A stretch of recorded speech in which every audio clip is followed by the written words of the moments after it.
Burgon. Thank you, Mr Deputy Speaker. And I wish to speak on this matter whilst it is sub judice. Julian Assange is currently being held in HMP Belmarsh, a high-security prison, and has been for nearly 3 years now. He's held there on remand, and not for any violations of UK law, but solely because he faces extradition to the USA for his journalistic work with WikiLeaks. He's a political prisoner, and I want to put on record that a cross-party group of parliamentarians have been repeatedly refused even an online video meeting with Julian Assange. He's pursued journalistic work that's exposed atrocities committed in the US-led wars in Afghanistan and Iraq, as well as human rights abuses committed in Guantanamo Bay. Much of the horrific details we now know of those events were exposed by Julian Assange's journalism, and for that we should be grateful. Journalism carried out in our country.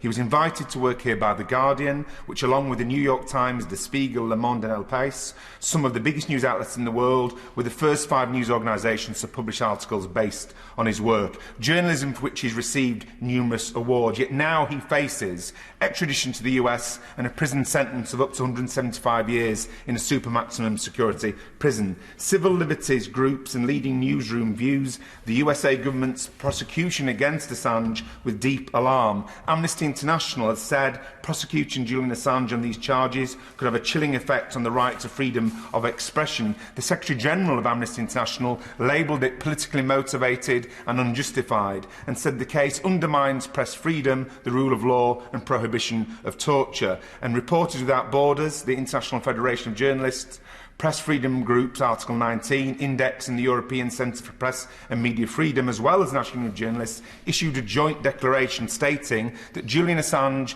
is being prosecuted for exposing US rendition on lawful killings and the subversion of the judiciary, and the UK government is allowing extradition proceedings to continue. The prosecution of Julian Assange was a political decision taken by the Trump administration that creates a dangerous legal precedent, allowing any journalist in Britain to be prosecuted and extradited. Our government must ensure the UK is a safe place for journalists and publishers to work. Whilst Julian Assange remains in prison facing extradition, it is not. Those are the words of that statement. The Washington Post's executive editor says this is criminalising common practices in journalism that have long served the public interest.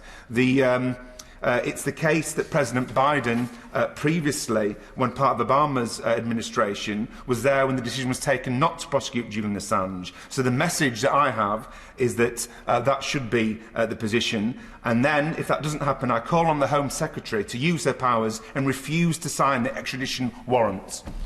Very much. Wind up, Mariam Fellows. Thank you, Mr Deputy Speaker.